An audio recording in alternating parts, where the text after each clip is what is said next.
Hello. भगवान, पूजा पद्धति दो प्रकार की चल रही है, 20 पंथ आमनाएं और 13 पंथ आमनाएं। दोनों पंथों में हमारे आचार्य गुरुदेव, चाहे शांति सागर महाराज की परंपरा रही हो या आचार्य आदि सागर महाराज की परंपरा रही हो, सब में 20 पंथ आमनाएं भी आ और बाद में 13 पंथ आमनाएं का भी रहा। तो दोनों पंथ, दोनों पूजा पद्धति चलती है। जो प्राचीन ग्रंथ हैं, क्योंकि हम कहीं ना कहीं कंफ्यूज होते हैं, आपने कहा कि पंचामृत अभिषेक होना चाहिए, दूसरे आचार्य ने कहा कि पंचामृत अभिषेक नहीं होना चाहिए, केवल जल से अभिषेक होना चाहिए। किसी ने कहा स्त्रियां अभिषेक कर सकती हैं, किसी ने कहा स्त्रियां अभिषेक नहीं कर सकती। तो कहीं ना कहीं हमारे अंदर एक शंका पैदा हो जाती है कि हम क्या करें। तो हम आपसे निर्देशन चाहते हैं कि जो प्राचीन शास्त्र हैं उसमें इसका क्या उल्लेख किया गया है। नमोस्तु भगवान। जनागम में यह कहा गया है, कीजिए शक्ति प्रमाण, शक्ति बिना श्रद्धा धरें। आपकी जितनी शक्ति हो उतनी शक्ति के अनुसार आपको अपने द्रव्य आदि का उपयोग करना चाहिए।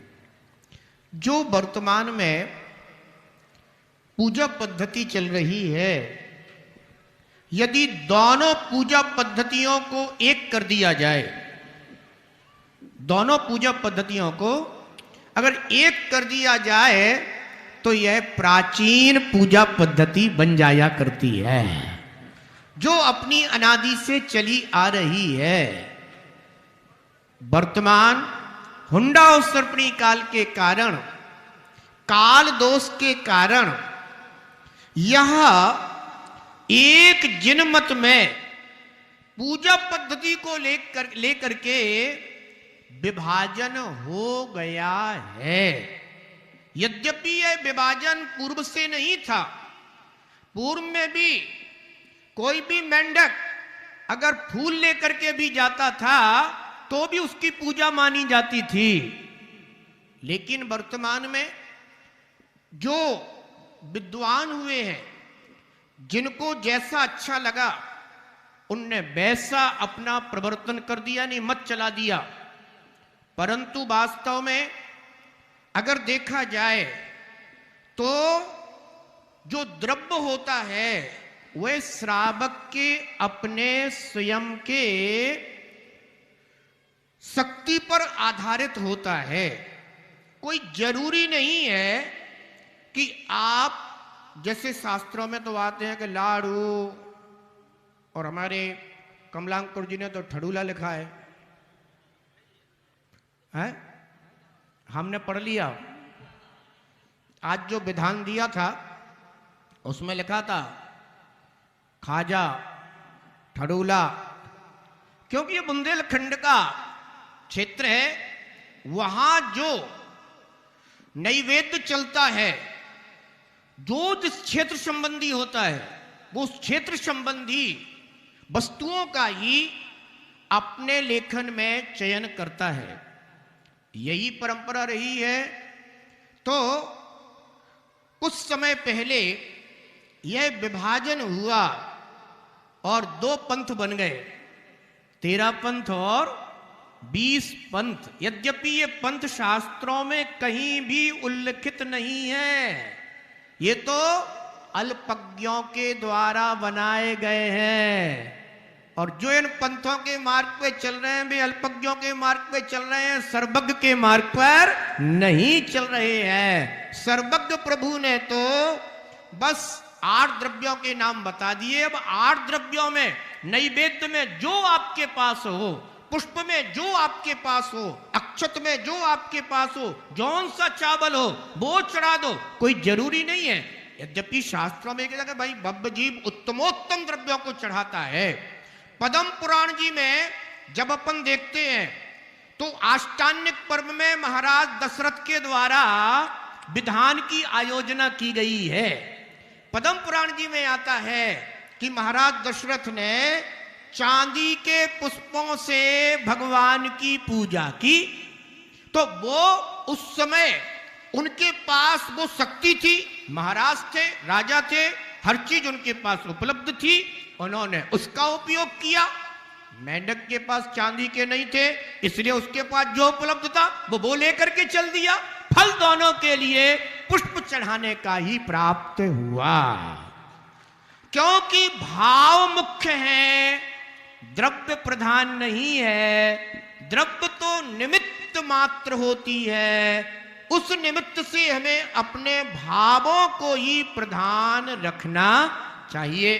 लेकिन इन पंथों के चक्कर में क्या हो गया कि द्रव्य के चक्कर में भाव खराब हो गए। अब सब सारे द्रव्य के पीछे पड़े हैं, पर ये नहीं सोचते हैं कि हमारे भाव तो पूरे बिगड़ ही गए हैं। कोई किसी को पुष्प लिए हुए देख ले तो उसके भाव बिगड़ जाते हैं, और कोई अगर किसी को पीले चावल लिए हुए देख ले तो वो कहेगा कि ये क्या है भैया, जब पुष्प चढ़ा सकते हो तो ये क्यों चढ़ा रहे हो, जबकि दोनों सही है। एक स्थापना निक्षेप से द्रव्य से पूजा कर रहा है, एक साक्षात द्रव्य से पूजा कर रहा है, दोनों में भाव प्रधान है। इसलिए अगर दोनों का फिर से एकीकरण करा दिया जाए तो पूर्वाचार्यों का मत वहीं पर प्रारंभ हो जाएगा, प्राप्त हो जाएगा, और इसी भेद को मिटाना है। इसीलिए हमने आप सबको बताया है जिनागम पंथ। ध्यान रखना, आगम में जो मार्ग आया है, आप पंडित सदासुख दास जी की अगर रत्नकर्ण श्रापकाचार्य की हिंदी वचन का भाषा जो उन्होंने लिखी है उसको पढ़ेंगे तो वो उसमें लिखते हैं कि आगम में सचित्त पुष्पों से भी पूजन का विधान है और अचित्त पुष्पों से भी पूजन का विधान है। अब जब आगम में दोनों का विधान है तो हम कौन होते हैं कि आगम को न्यून करें? कौन होते हैं? सम्यक ज्ञान का स्वरूप यही है, अन्यून मनतिरिक्तम याथा तथ्यम बिना च विपरीतात् निसंदेहम वेद यदा हस्त ज्ञानमागमिना।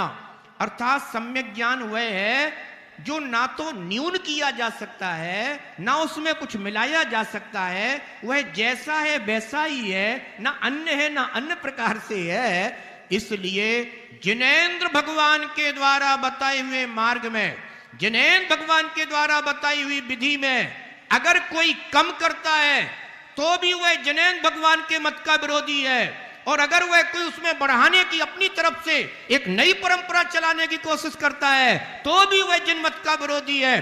भगवान ने जैसा कहा है वह वैसा ही है, ना अन्य है ना अन्य प्रकार से है। इसलिए जिनागम पंथ, जैसा जिनेंद्र भगवान के आगम यानी वाणी में आया मार्ग आया है बस वही सच्चा है। हम अगर निर्णय नहीं कर सकते तो कम से कम जिनागम पंथ के माध्यम से विदेश क्षेत्र में आज भी विराजे हुए तीर्थंकर परमात्मा के मार्ग पर श्रद्धा तो आती है। इसलिए हम तो सम्यक दृष्टि रहेंगे, बाकी जिसको जो करना हो करता रहे।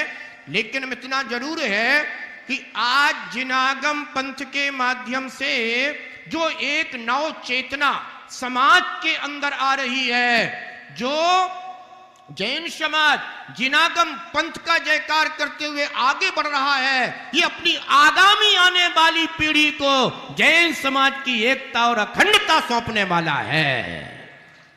कम से कम उन्हें ये बंटवारे नहीं मिलेंगे, उन्हें मिलेगा एक ही नारा, एक ही पंथ, जिनागम पंथ। एक ही नारा, एक ही पंथ, एक ही नारा, एक ही पंथ, एक ही नारा, एक ही पंथ।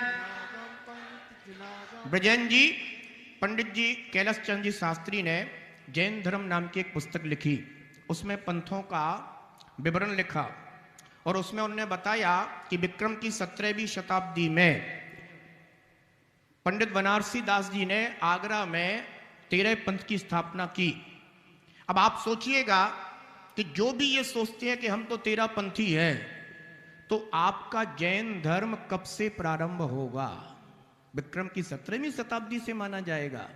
आप कोई सोच नहीं पा रहा है जैन समाज विचार नहीं कर रहा है कि हम ही अपने पैरों पर कुल्हाड़ी क्यों पटक रहे हैं।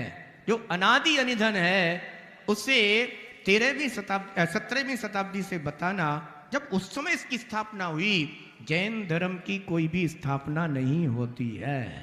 ये अनादि से है, अनंत काल तक रहेगा। ये अपराध है, ये भूल है, ये गलती है, इसमें सुधार होना चाहिए। इसलिए जिनागम पंथ